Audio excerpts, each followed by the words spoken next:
वालेकुम दोस्तों, मेरा नाम है मोहम्मद इलियास और आप देख रहे हैं इलियास इलेक्ट्रॉनिक्स। दोस्तों, हम मिस्त्री के ब्लेड को कैसे सफा करते हैं आपको दिखाते हैं।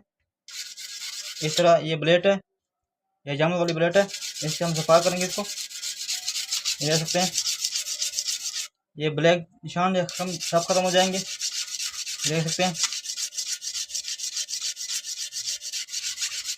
मिस्त्री को हमने गर्म किया हुआ है, बिल्कुल गर्म है, हीट है। इस तरह आप साफ कर सकते हैं इसको। देख सकते हैं कि बिल्कुल सफा हो चुकी है। कोई चीज़, ये कोई अक्सर लोग जो है ना स्प्रिंग की गोई इस्तेमाल करते हैं और चीज़ इस्तेमाल करते हैं, रेगमाल का इस्तेमाल करते हैं। कोई चीज़ की ज़रूरत नहीं। एक 10 रुपये का ये ब्लेड लें, ये सफा कर लें, बिल्कुल ऐसे चमक रही है। ये सब निशान वगैरह सब खत्म हो जाते हैं। ये देख सकते हैं, अच्छी तरह सफा। जब ये काले काले दाग पड़ जाते हैं, सब कुछ सफा हो जाता है दोस्तों। देख सकते हैं। वालेकुम सलाम, खुदा हाफिज़।